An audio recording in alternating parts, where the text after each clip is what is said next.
Hey everybody, this is Chris Harris with the first episode of Believe in We the People. Please excuse my scruffy appearance. I promise that I'll get myself cleaned up and I'll present some more in-depth analysis as the episodes go on. I did kind of want to get started because I promised myself that I would get started this weekend to get me off the fence.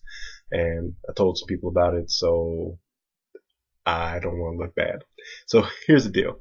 The premise behind the show is that I get really frustrated when I always hear conservatives talking about how government is the problem, because in a democracy, government is of, by, and for the people. So if government in that case is the problem, then that's really just us standing in our own way.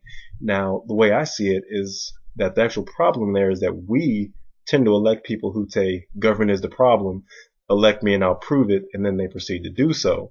So that's the issue that I perceive it to be, but we'll get more into that later. Where I really want to get started with this is talking about taxes and this idea that we need to keep the Bush tax cuts for people making more than $250,000 in place. Now, there are a lot of arguments for that. I have yet to hear one that's credible. None of the ones I've heard hold water, and I'm going to go a little bit more in depth on those as we proceed. But where I really want to start off with is some of the low-hanging fruit. And that low-hanging fruit is this multiplier idea. And they have it spelled out here, which is that when you add money to the economy, there is a multiplier. So, for example, I buy widgets from you, you make more money, you buy more widgets from someone else, and so on. When you take money out of the economy, such as the $82.4 billion Obama is pushing, there is also a multiplier.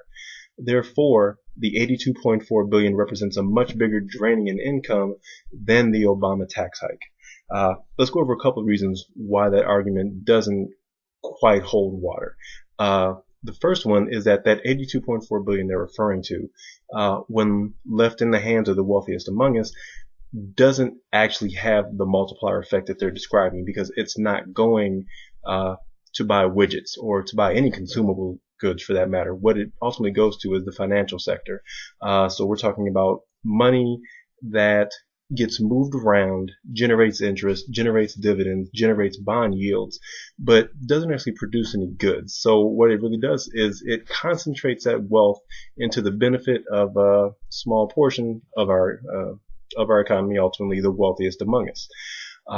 So this is where government works. This is where government can be efficient. And what the tax code would do here is you would take that $82.4 billion and ultimately redistribute it, because that money isn't disappearing from the economy as that argument would lead you to believe, right?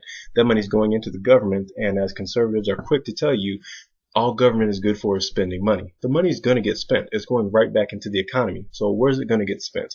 Ideally, what that money is going to go towards is programs like unemployment insurance. It's going to go to programs like food stamps, welfare benefits, or TANF, as they call it now. The benefit behind that is that then that multiplier effect becomes real.